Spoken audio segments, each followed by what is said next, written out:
This episode of the MultimediaJay Show is brought to you by Playoutsideland, family fun theme park and outdoor museum. Let's start the show. Howdy folks, Jason here, aka MultimediaJay. What is up, everybody? This is the MultimediaJay Show for August 12th, 2012. Today's show topic is Ouya, Ouya, Booyah. And now, the man himself, MultimediaJay.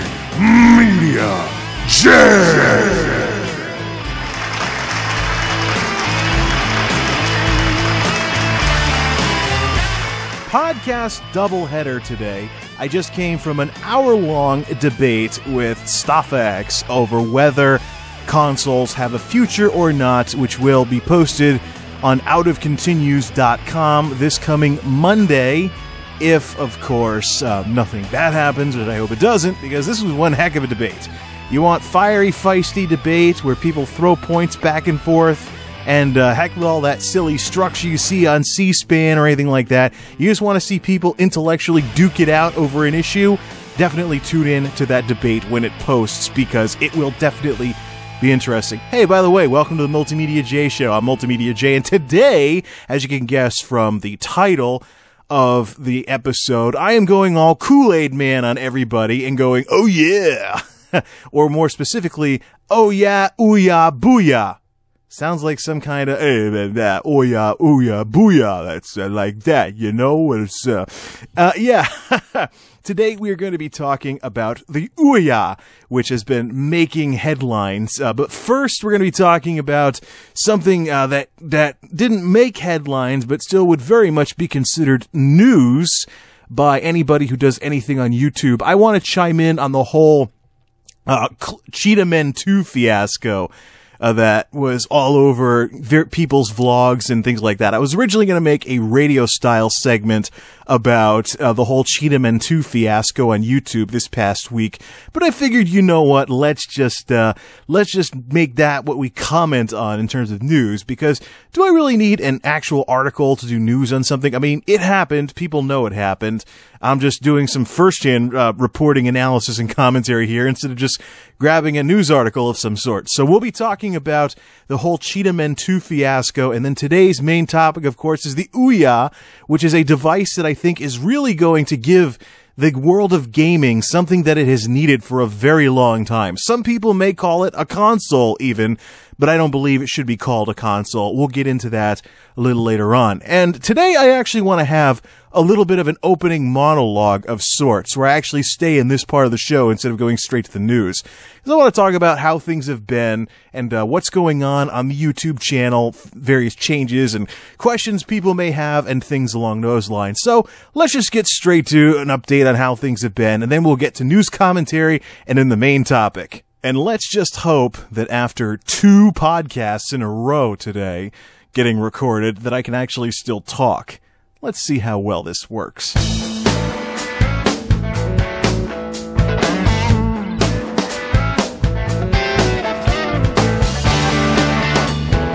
Okay, first things first, let's do some updates on the channel. This past week, of course, I relaunched Play Some Stuff, which is my gaming video series. Some have called it a review series, but I've always liked to look at Play Some Stuff as being a cross between, or somewhere in the middle between a review and a Let's Play. I've never wanted to do something as structured as something like what the Angry Video Game Nerd does.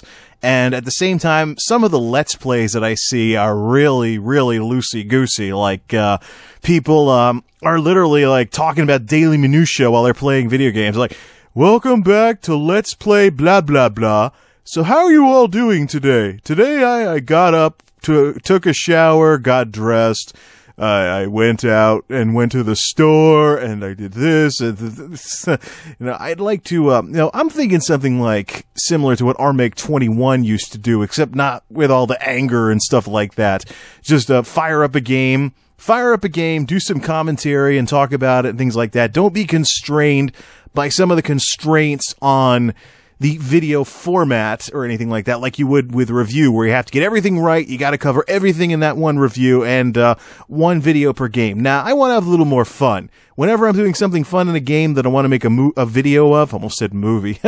Whenever I would do something fun, whenever I am doing something fun, if I can even talk correctly today, oh joy! Okay, enough with the voice acting. I would like to make a video of it and, of course, toss it up on YouTube, of course. So that's what's been going on. One thing I have been noticing, though, for those of you that have been watching and been noticing, it is really, really hard to do a live Let's Play like that. Yeah, I keep playing games like Skyrim, and I'm working on one for Guild Wars 2, with the stress test that was this past Thursday, and, oh man, if you got a game where stuff happens all the time, it's so easy to get distracted, and you just can't keep coherent commentary going. I swear, some of these Let's Players out there, they have to be cheating, you know? They have to be doing, they have to be recording their gameplay first and then pretending they're playing the game by talking over what they recorded afterwards. But they don't have to worry about, you know, being distracted by talking and playing at the same time. It's like, you could, in a game where you do driving and stuff, like a Grand Theft Auto game or something, it's probably like the Let's Play equivalent of distracted driving. But this show is not about driver safety or anything like that, so let's just get on to what we're going to talk about in this update on things. So that's what's going on with Play Some Stuff. Play Some Stuff. I did that video a long time ago that I recently retro-reeled, where I talked about how you can get imprisoned by your structure if you have too much structure in YouTube videos, and that's basically what happened. For the longest time, I didn't want to do any other gaming videos except Wave Race 64 for the Virtual Console, because I said that's what the next one was going to be. And again, I don't learn my lesson. When I say I'm going to do it, either I do it right away or it pretty much never happens.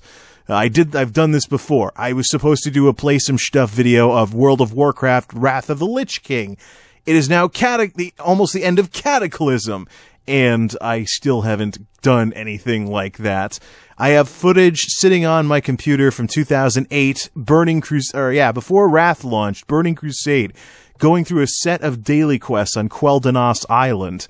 I think it's August 2008, actually, that I've been meaning to retro-reel for years. I'm glad I didn't plug that in any way, shape, or form, so. Now, as far as some other stuff goes, like these podcasts and the erratic schedule. I said erratic, not erotic. Pull your head out of the gutter. So, the erratic podcasting schedule that I've got going here, that's because, number one, I've got stuff going on. The job, the warehouse job's been kind of crazy, you know, trying to get up to speed with it and stuff like that. I am a new hire in training, and it's things like that. I'm familiar with warehouses, but not with the specific job that I'm doing at this place. So, and it's day to night shift, and it's messing me all up, and especially on weekends where my sleep schedule can get really messed up. Yeah, it hasn't been a fun month. And I've got stuff going on, so that gets in the way of making things like this.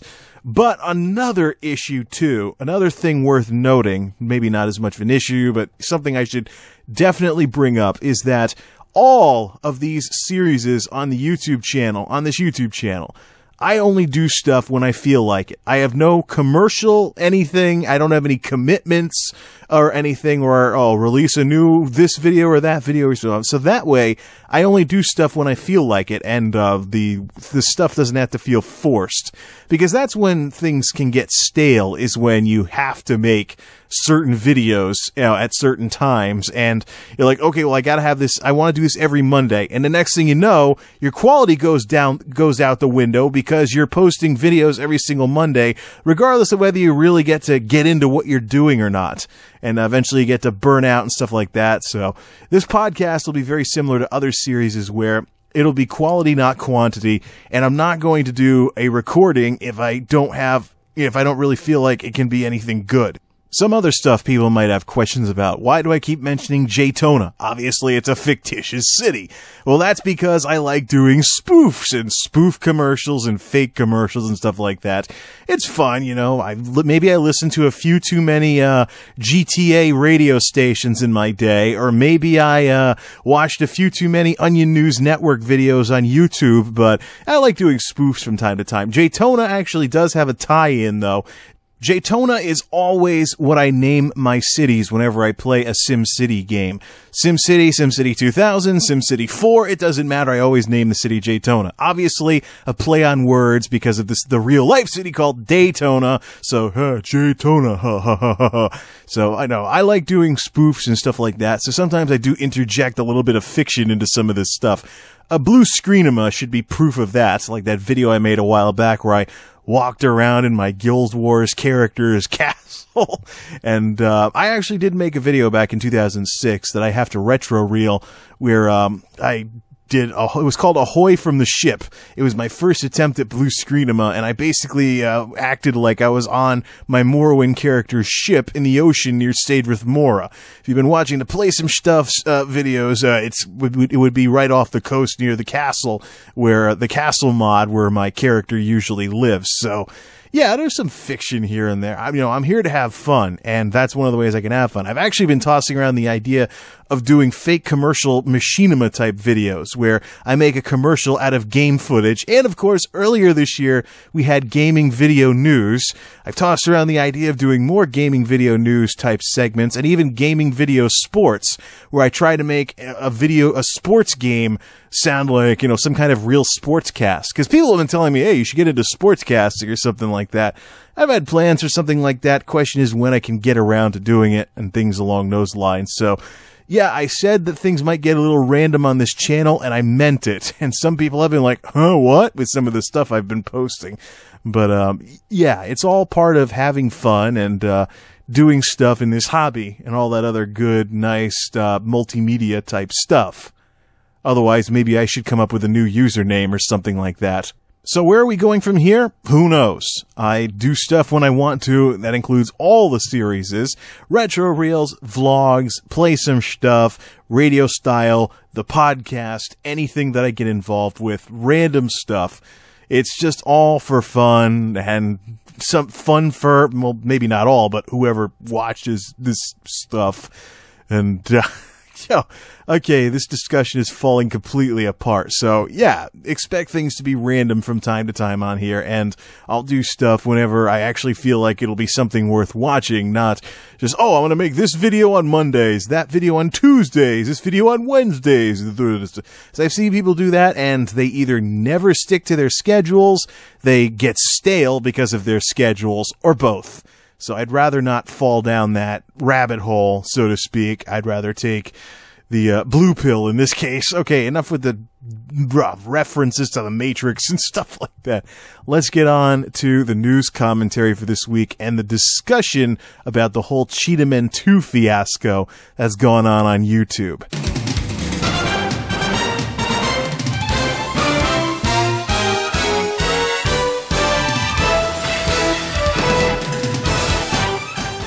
Hey everybody, gather around, it's story time! We're gonna be talking about really bad video games that came out a long, long time ago.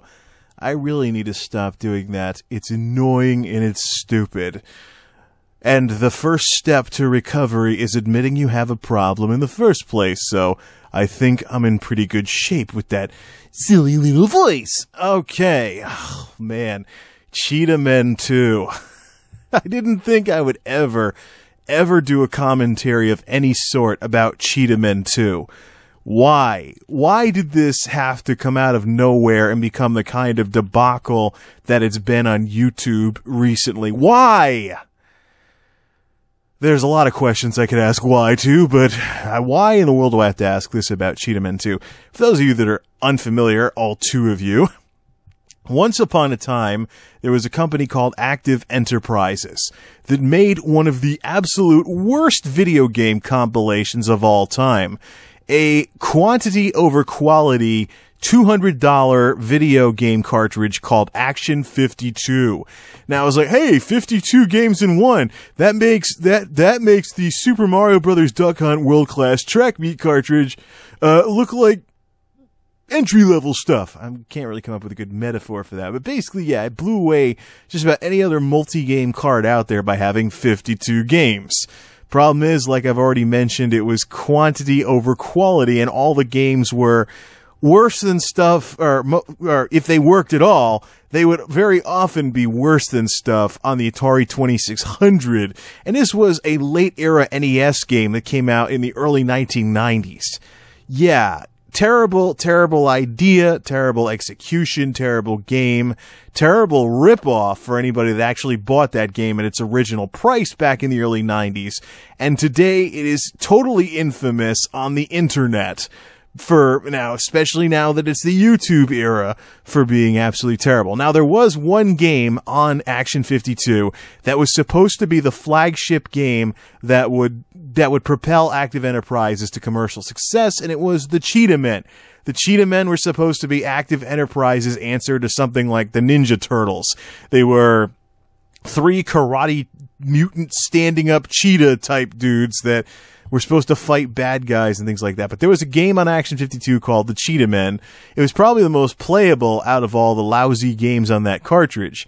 But it was still bleh compared to any decent games on the NES. Well, shortly afterwards, Active Enterprises came out with a sequel, Cheetahmen 2, which you can see reviews of. The AVGN flipped out about it, stuff like that, etc. And it's very rare because the company went under shortly thereafter, and Cheetahmen 2 is largely a game that was kind of rushed out the door before the company went belly up. You can't beat the game in its original state because the game doesn't advance to the next level after one of the boss fights. Well, here's what happened. The guy who wound up with the rights to the Cheetahmen after the whole Active Enterprises thing supernovaed out of existence, the guy who wound up with the rights to that basically wants to remake the game, fix the bugs, and re-release it as a reproduction cart. And he wants to raise $60-something thousand on Kickstarter.com to do that. Sounds nice, right? Well, here's where the controversy came in. James Rolfe, guy who does the Angry Video Game Nerd, he did a video where he made a cameo appearance supporting this project. It was kind of like a plug and things like that. And I was just face palming all over the place when I saw this, because it has come out since then that the numbers may not add up, and this may turn out to just be some kind of ripoff or something like that. This offer of helping raise money to get this game remade may turn out to just be hogwash and not really worth it in terms of donating to it and stuff like that. But I don't even want to talk about that, because so many people have chimed in on, oh, is this a scam? Is it illegitimate? Is it a ripoff? Is it someone just e-begging? That's gone around the merry-go-round all kinds of times this week. I just want to talk about the very concept of what it means to remake Cheetahmen 2. This project is looking to raise money to fix, and of course, there's always talk that there's a ROM hack out there that fixes the bugs in Cheetahmen 2 so you can actually complete the game, blah, blah, blah. But let's just look at what we're doing here. We're looking at someone who wants to raise a decent chunk of cash here to remake a terrible game from a terrible company that folded in the early 90s. Why? That would be like wanting to remake Dr. Jekyll and Mr. Hyde on NES. Now, why even bother putting any? It's like what happens. When you have a car and it gets beyond the point where repairing it is worth it, where it doesn't make sense to keep pouring money into the car and you should just replace it. Haven't we hit that with Action 52 and Cheetahmen and stuff like that? Plus, the very brokenness and stupidity of how these programs work, even nowadays, is part of the charm, I should say. It's one of those so bad it's good things. It's kind of like Action 52 having like a cult following or something like that. Hey, let's play Star Evil and see how far we can get in the game, or something like that. Can't we just let disasters be disasters? There are other games I would love to see remade, that I'm sure if the companies behind them ever raise money, I would love to donate to. I would love to see a 3D version of Chrono Trigger. There was actually an attempt by a fan of Chrono Trigger to make a fan game that was Chrono Trigger in 3D, and the project got shut down because of a cease and desist letter from, I think it was Square Enix. Yeah, this was after the merger, I think so. But yeah, they got a cease and desist letter. Project was shut down. It was called Chrono Trigger Resurrection. I would love to see that made official, and an actual official 3D remake of Chrono Trigger. There have been 3D remakes of other Square games. How come we can't have a Chrono Trigger remake? Why?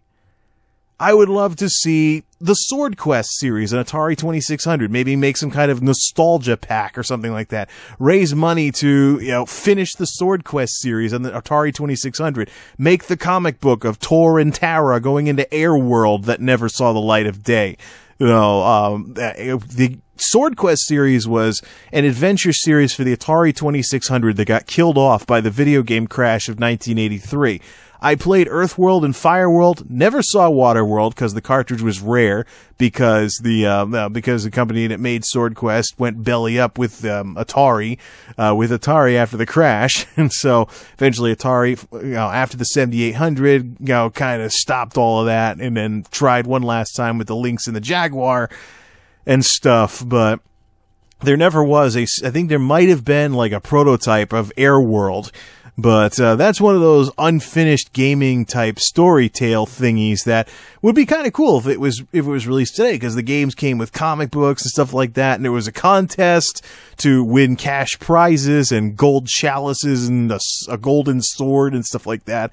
Obviously, I don't think anyone's going to want to continue the contest nowadays, but it would be really cool if somewhere someone could just bring closure to the Sword Quest series and finally have even if it's a nostalgia reproduction cart, an Airworld cart of some sort for all those Atari retro gamers out there. Or better yet, what about Anachronox Part 2?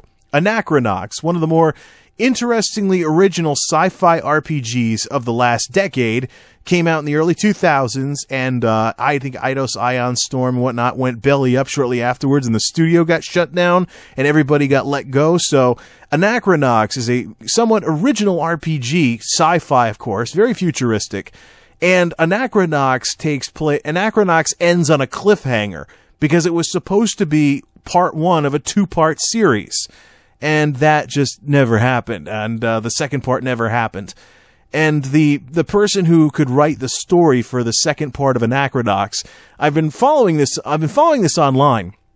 But basically, from what I'm hearing, if the person who can write the final story of Anachronox can't actually get the rights or get through all the hurdles in order to make the second part of Anachronox that has never seen the light of day, he's just going to write out the story to bring closure to it and post it up on the internet.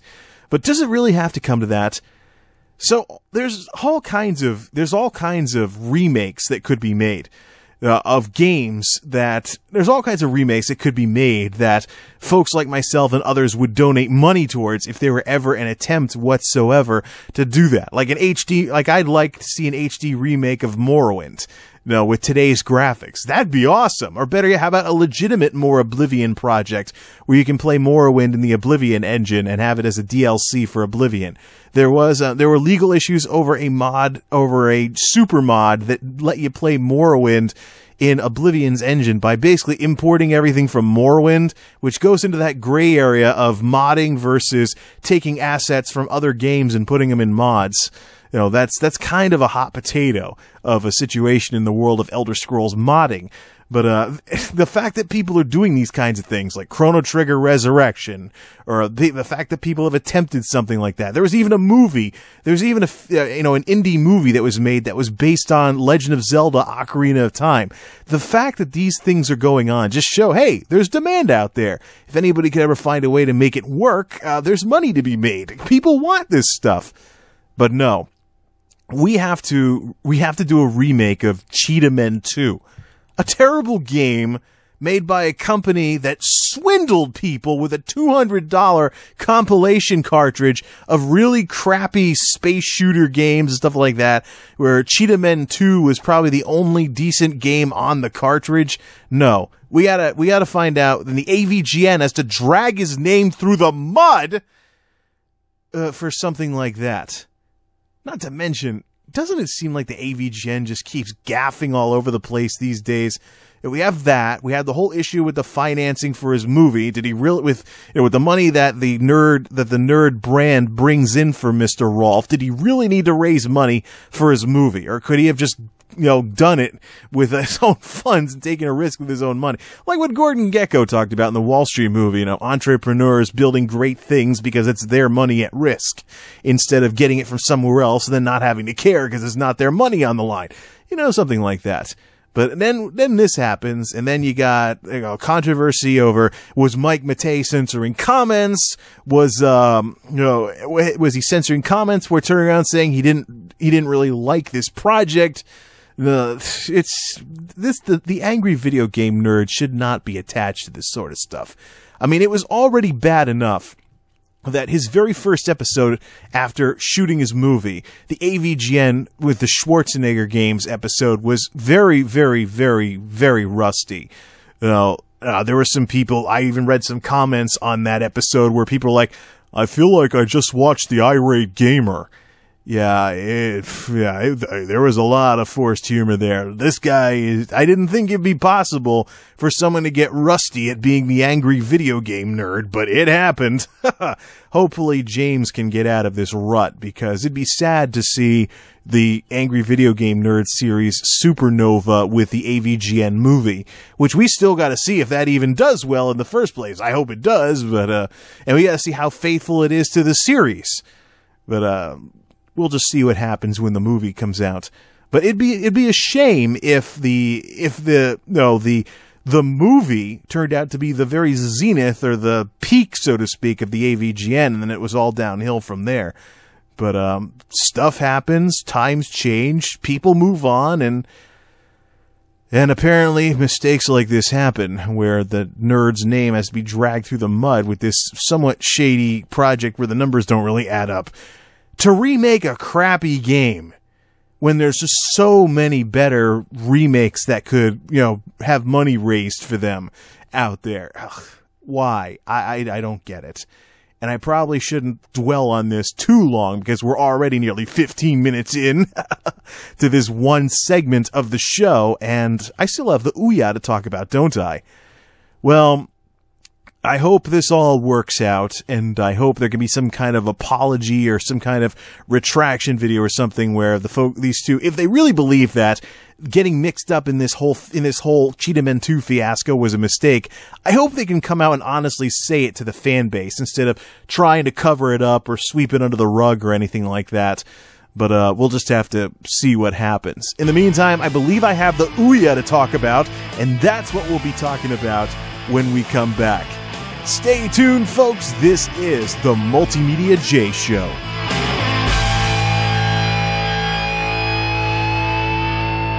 MultimediaJay! Hey parents, sick of your kids sitting in their room all day playing video games? Come show them some real fun. Take them to Playoutsideland, Jaytona's hottest family fun theme park and outdoor museum. Playoutsideland is fun for the whole family. Our skillfully trained team of professional historic reenactors will show the kids of today how we used to have fun back in the good old days. With tons of outdoor activities like stickball, kickball, swinging on the swings, playing on the jungle gym, going for hikes in the woods, riding a bike, sandlot baseball, backyard football, and much, much more. And don't worry, moms and dads, Playoutsideland has lots of fun things for you to do, too.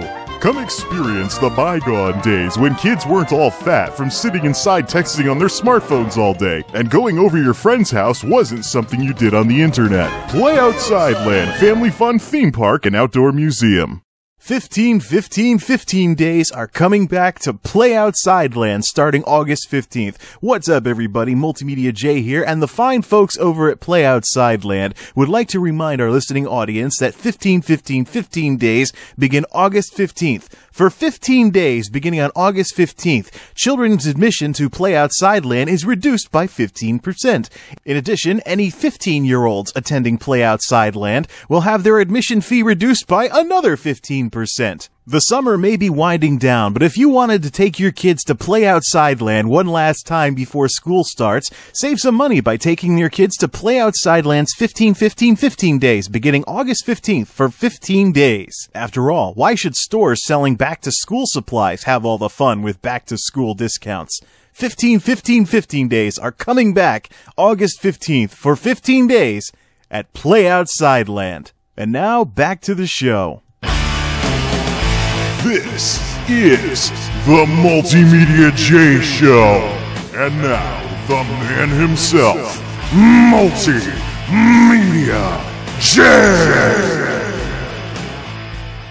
Oh yeah, Ouya, Booyah. Interesting title. You know, depending on how you want to accent it, you can either sound like Kool-Aid Man gone wrong, or totally reggae. I mean, oh yeah, booyah. Except you're not breaking through walls, or oh yeah, booyah. Alright, let's quit messing around with what the title of this episode sounds like. Get to work talking about the Ouya. So the Ouya has been making waves in the news lately, and it's kind of ironic that this show has turned out to be so backwards. That during my news commentary, there's no article to go with it, but for the main discussion, there is. I'm looking at AndroidGuys.com. There'll be a link in the video description as usual on YouTube. And the article is called An Update on Ouya's Exciting Android-Based Console Project Success, talking about the Kickstarter project. Again, talking about Kickstarter projects.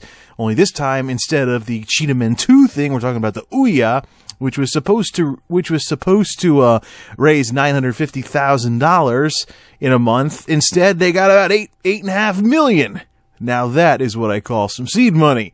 Almost 10 times what they were needing for production. Now the Ouya is a device that I am hesitant to call a console because it doesn't actually fit the role of a traditional console. But the folks behind the Ouya on Ouya.tv, the new official website for the Ouya, are calling it a console, so I think I'll just play along here. But I really don't like to call this a console because it doesn't really fit the bill for what consoles mean these days.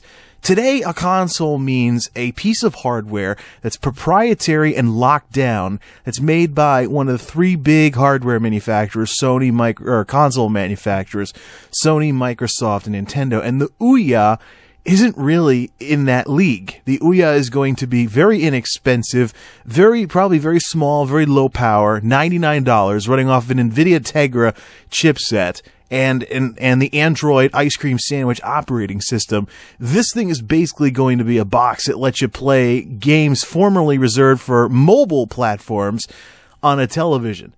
I actually think the Ouya is actually the first of what's going to be a phenomenal shift in the console world as we know it, which will lead to consoles as we know them no longer existing, because this will place the three big developers in a change or die situation. It has very much been my opinion in terms of console gaming. With my experience with consoles lately and the very disappointing first impressions with the PlayStation 3 after finally getting one after all these years, it has been my stern opinion that the world of gaming really needs a swift kick in the ass.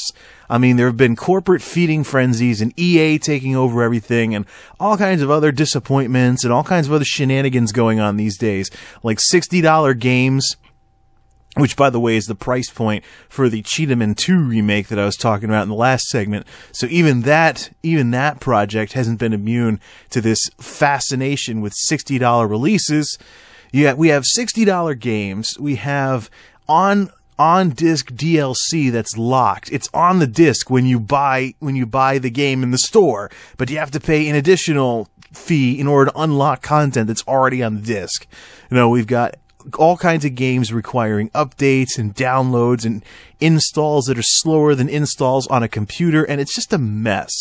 It's kind of disappointing what console gaming has become, but this box really gets back to the core of what a game box in your living room is really all about. And not only that, but it is designed deliberately to be a very open platform. To an extent, the business model of software on the Ouya is reminiscent of the Atari 2600, where everything's open. So if you want to make a game for the Ouya, you can make a game for the Ouya and sell it. All games are going to be free to play, and they're going to run off of things like microtransactions and things like that.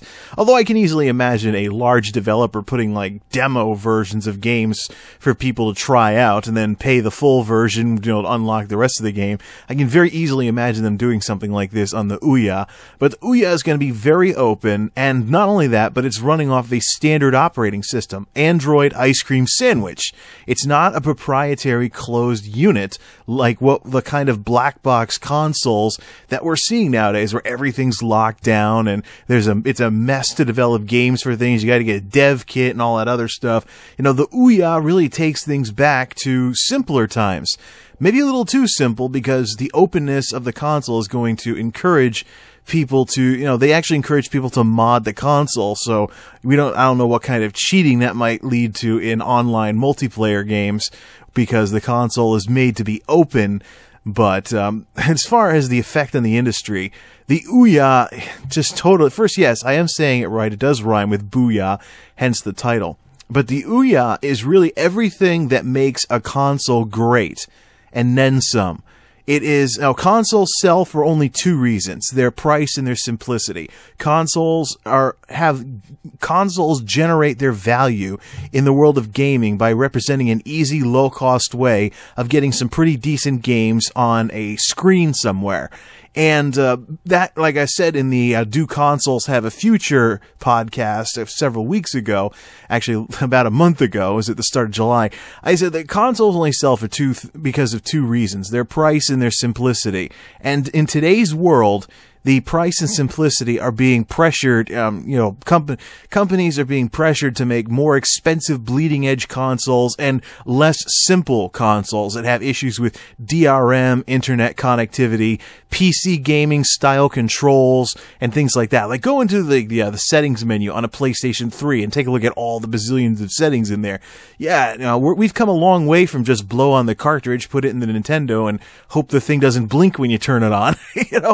Otherwise rinse, lather, and repeat. I mean, we've come quite a long way, and the simplicity of console gaming has kind of been going away, as well as the low cost of console gaming has been going away. I mean, if you went back in a time machine to the Super Nintendo days and told me that eventually consoles would cost hundreds of dollars at a time, like $300, $400, $500, I would have laughed in your face, because I grew up with $100 Nintendos, $150 Super Nintendos, and the idea of a console for more than $200 was ridiculous. Today, that magic number is really $300. At least that's what people are saying about the Wii U. I've been hearing that the magic number for Nintendo to aim for a starting price has got to be $300. Go too far above $300, and Nintendo can expect the Wii U sales to completely tank. Well, the Ouya stays well below that level at $99 and is a very simple device running off of an NVIDIA Tegra processor, which is basically one of those all-in-one processors that the chip makers are making these days for smaller, more portable devices like smartphones and tablets. The AMD equivalent of that would be the AMD APUs. Like, I've got one in my netbook that has a mixture of AMD CPU technology and AMD Radeon GPU technology all on one chip. So I can get some basic gaming even on a piece of junk $300 1 gigahertz netbook. And a 1 gigahertz netbook running World of Warcraft nowadays. Now, that's something to behold. I never would have guessed that something that small could actually run a game like WoW. It can actually do some really crude 3D. And the machine is totally not built for 3D. I can only imagine what it would be like if the system actually had the space for 3D, or the hardware to support 3D natively, and it was deliberately built with the intentions of supporting 3D. Probably the biggest thing that the Ouya brings to the table, though, is its standardized operating system, Android Ice Cream Sandwich. It's an OS that people can already find on things like smartphones and tablets, and they may have games on those smartphones and tablets, but if they want to put them on the big screen and their device doesn't go directly to a TV, or their TV doesn't have a processor built into it, these little boxes can bridge the gap. Yeah, sure, it may be the case that the Ouya turns out to be a transitional device to Android televisions or something like that, but, you know, this change has to start somewhere. The end of consoles as we know it has to begin somewhere. So why can't it begin with a merger of a console experience with standardized computery PC gaming style technology, like Android, a standardized operating system. So the same games and Angry Birds and other types of stuff that someone's already playing on a tablet or a smartphone can run on a little box that sends it to a television. No, that's awesome. I think we're coming to a day and age where consoles, or what passes for video game consoles, are doing what computers did like 30, 40 years ago. Consoles have been behind PCs for decades in terms of business models. It used to be back in the day that you would buy a computer and then you do everything through the company that sold you the computer. Well, things have standardized since then, and the hardware and software on the PC side, at least, have become totally disconnected. So you just choose your hardware and then figure out what software you want to run on it. And things are standardized and less expensive and easier to work with. That's been missing in the world of gaming. And what this brings is a whole new business model where you pick what you want to play your games on, and then, then your operating system, and then you just play your games. You don't have to worry about, lookalike or similar consoles like what we have today, where you got the Xbox 360 and the PS3, and the two shall meet because the software is incompatible. But when you buy one, you essentially have the other, except for the exclusives, because they're close enough together in terms of hardware that the difference between the two is simply whose name is stamped on the game discs that you buy or downloads that you download. With a standardized operating system, that ends, and your software, your OS, and your hardware are severed from each other, just like they are with computers.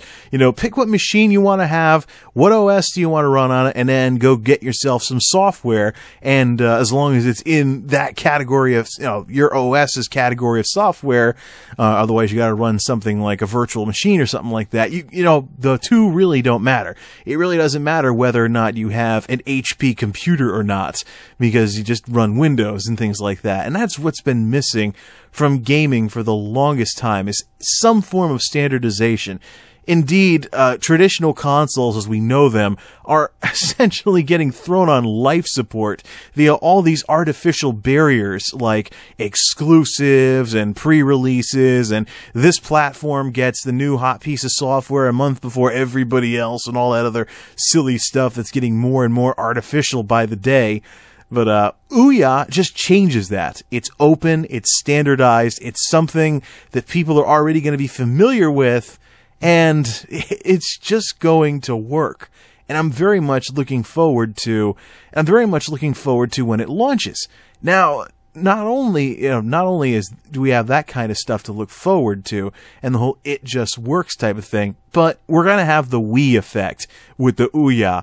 The Wii has been the best-selling console of this generation, and also, in many cases, the least expensive console of this generation. When the 360 and the PS3 cost more, the Wii was less expensive, and more of them sold. I don't think that's a coincidence, because, again, part of the appeal of console gaming versus PC gaming is the lower cost, and just having a small little box that's dedicated to gaming, that gives you a really decent gaming experience, and it may not give you the best gaming experience compared to a PC with a 4-digit price tag, 2 video cards, and a 1100 watt power supply, and a Core i7 and the whole 9 yards, but darn it, it's good enough.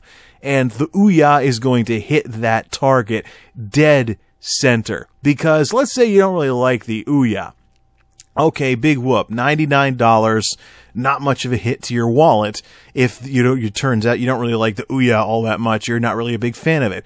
Compare that to like the $600 or $700 PS3 that didn't have any games back when the PS3 launched. You see what I'm getting at here? We do have kind of the Wii effect with the Ouya. Oh, and let's also not forget the relative openness of the system. What's stopping independent developers from developing things like motion controls and all kinds of controllers and things like that that'll work with the Ouya without having to go through the, jumping through the hoops to make an official compatible peripheral? No, this device could completely and totally blow the world of console gaming wide open, and could very easily be the very first step in a wave of change that rattles through the gaming world as we know it, and brings the age of the consoles that we know these days as the proprietary lockdown boxes to an end. So I'm impressed with the business model, I'm impressed with the hardware, and I'm also impressed with the software, because it's not just going to be goofy little shovelware games that end up on this. There's already support from Square Enix, who's going to release an HD remake of Final Fantasy III for the Ouya. And it's just... This is the thing, sometimes the content industries in movies, games, etc., sometimes they're a little resistant to new ways of doing business. But once they see where they can make some money off of it, what's stopping them from getting into it? So, right now we've got Square Enix. Who knows who else might jump on board once, if the Ouya really starts to make waves. Honestly, I'm tempted to call the Ouya the little console that could, because that's kind of what we're looking at here. It's a little box, it's not going to be too expensive, and the question is, who's going to jump on board? And could this, make some waves that rattle through the non-PC gaming world as we know it because of the openness, the standardization, the potential for developers to make money, even though everything on the console is going to be free to play? I mean, what is stopping? I mean, that's the way the invisible hand of the market works, according to, Adam Smith type stuff, is if there's money to be made, companies are gonna want to make it. And if there's money to be made on this little console that could, why not? This could get some developers thinking, much like smartphones and tablets are right now, about whether or not software is going to dominate hardware. Because, what are we looking at nowadays? Console developers have to make consoles that don't cost too much and aren't too hard to operate. And there's pressure to make more expensive, more complicated consoles with how things are today. I've asked this question before, and I'll ask it again. At what point does being involved with proprietary game hardware at all become a liability rather than an asset? Could we see certain developers having essentially a Sega Dreamcast moment and realizing that continuing to focus on hardware platforms just limits their sales potential on the software side, and it would be better, instead of developing hardware, to just sell software on all available platforms? Especially when the platforms are standardized, and making a game for something like the Ouya doesn't preclude the game from also selling on things like smartphones, tablets, the whole 9 yards, things along those lines. To make a long story short, for a project that started out on Kickstarter.com as a little fundraiser thingy, this has got some real serious potential. Let's give it a couple of years. Who knows? Maybe 5 years from now, we'll look back upon this moment and say, yeah, the Ouya, in a time when it seemed like the gaming industry could never be more disconnected from their customers.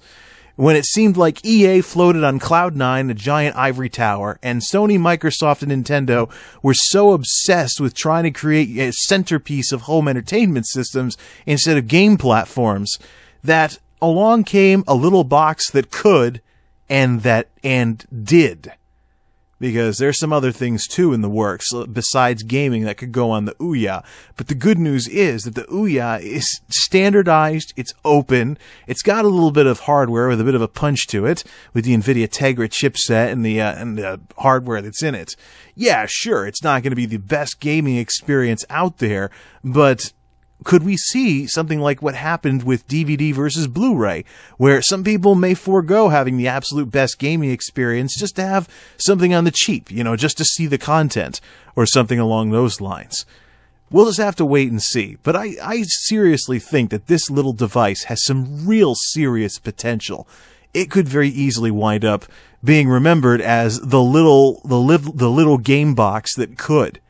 It should definitely be something that folks pay attention to as the gaming world continues to develop and change and advance, and more platforms give people more and more options for how they want to experience their games and on which devices.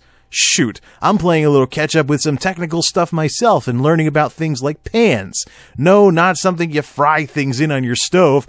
Personal area networks, a term that I'm completely new to because I never even thought of the idea that your computer, your smartphone, your tablet, and other devices that connect to the Ethernet could be considered a network in and of themselves, as opposed to your local area and wide area networks. Personal area network is something that I'm new to and I'm playing catch up on. And stuff like this just reinforces that even more. Let's not count out the Ouya just yet. Let's see if the Ouya really does eventually say Booyah. And that'll just about wrap up this episode of the MultimediaJay Show. Don't forget, folks, if you want to hear my debate with StoffX over whether consoles have a future or not, be sure to check out www.outofcontinues.com. The episode should be posting on Monday. Until next time, you've been listening to the MultimediaJay Show. I'm MultimediaJay. Thanks for listening, and thanks for stopping by.